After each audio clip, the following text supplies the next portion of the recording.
मैं क्लास 11 ए की छात्रा रिया आज स्वतंत्रता दिवस के शुभ अवसर पर अपने कुछ विचार आपके सामने प्रस्तुत करना चाहूंगी।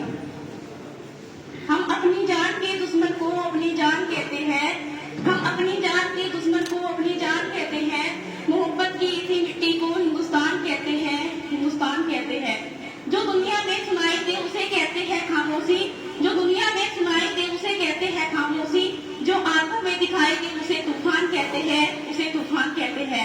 जो ये दीवार का सुराख है जो ये दीवार का सुराख है, चाइना, अमेरिका, पाकिस्तान आदि साजिशों का हिस्सा है, इसे हम अपने घर का रोशनदान कहते हैं, रोशनदान कहते हैं। आजादी, आजादी का अपनी मकसद वही समझ सकता है जिसने कभी गुलामी की हो।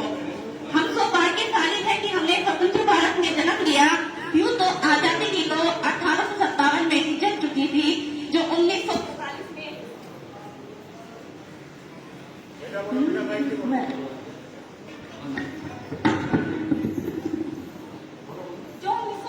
में हमारे देश को आजाद कराई। प्राचीन मध्यकालीन और वर्तमान के उदाहरणों से स्पष्ट करना चाहूंगी। जब हम तरंगों के फेरों में फंस जाते थे तो रंगते बसंती चोला की एक आवाज पर टोलों के टोले उमड़ आते थे और उनके वंदे मातरम के नारों से खून में आने वाला 5-5 डिग्री का तूफान अंग्रेजी शासन की जगहों में तूफान ला देता था। लोग मर जाते थे, मिट जाते थे, फांसी चढ़ जाते थे तो सिर्फ अपनी देशभक्ति साबित कर रहे होते थे, क्योंकि ये उस दौर की देशभक्ति साबित करने की कसौटी थी।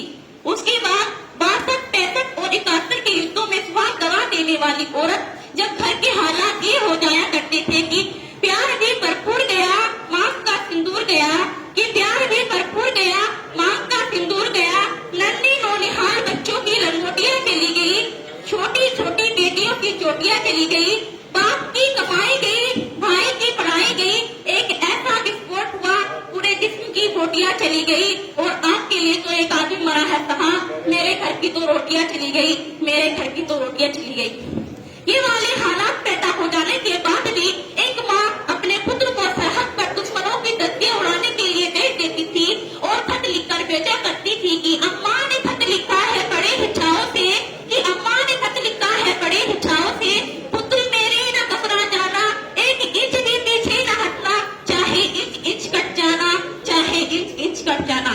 इस तरह पूरा परिवार अपनी देशभक्ति साबित कर रहा होता था। तब देश बलिदान मांगता था, तब देश मर जाने को, मिट जाने को, फांसी चढ़ जाने को कहता था। किंतु आज देश मर जाने को, मिट जाने को, फांसी चढ़ जाने को नहीं कहता, बल्कि मेरे विचारों में यदि कोई व्यक्ति अपने कार्य को पूरी लगन, मेहनत और ईमानदारी से करे, यही उसकी सच्ची देशभक्ति और यही राष्ट्र प्रेम है। मैं नहीं मानती कि व्हाट्सएप और फेसबुक की डीपी को 3 साल में रख देना देशभक्ति है। यदि आप कहेंगे कि साल में हाथ में 2 बार तिरंगा ले लेना देशभक्ति है, तो मैं आपसे पूछना चाहूंगी, फुटपाथ पर रहने वाला वो बच्चा नंगे पांवों में ट्रैफिक की छांव में जब तिरंगा बेच रहा होता है तो क्या उसे आप देशभक्ति कहेंगे? नहीं, यह उसके पेट की भूख की शक्ति है जो उसे ऐसा करने पर मजबूर करती है। कि न मंदिर को जानते हैं, न दीवारों को जानते हैं, न मंदिर को जानते हैं, न दीवारों को जानते हैं। जो भूखे होते हैं पेट के, वो सिर्फ भोजन के निवारों को जानते हैं, भोजन के निवारों को जानते हैं। अपने परिवार, अपने राष्ट्र, अपने समाज के लिए समर्पण का अभाव है देशभक्ति। हर एक देशद्रोही के जीवन में आने वाला तूफान है देशभक्ति।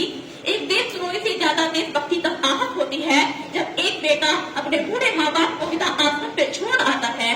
करा उठती है वो देशभक्ति जब मुसीबत में फंसे लोगों की जान बचाने की जगह हम उसे लेकर अपने लाइफ उठाने में लगे रहते हैं।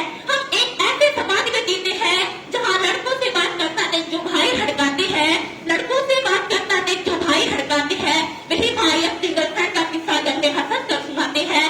और मैं बता दूं, महिला सुरक्षा के मामले में हम आज की 128 के नंबर पे आते हैं। हम एक ऐसे समाज में जीते हैं जहाँ पत्थर की गुणत को लगते हैं 56 लोग और भूखे नंगे सो जाते हैं लोग, भूखे नंगे सो जाते हैं लोग। मजदूर को मजदूर समझिए, मजबूर नहीं, गरीब को काम दीजिए, दान नहीं। और अगर दान देने के इच्छुक है तो जीते जी रक्तदान दीजिए और मरने के बाद किसी को अनुदान देकर जीवन दान दीजिए। यही सच्ची देशभक्ति और यही राष्ट्र प्रेम है।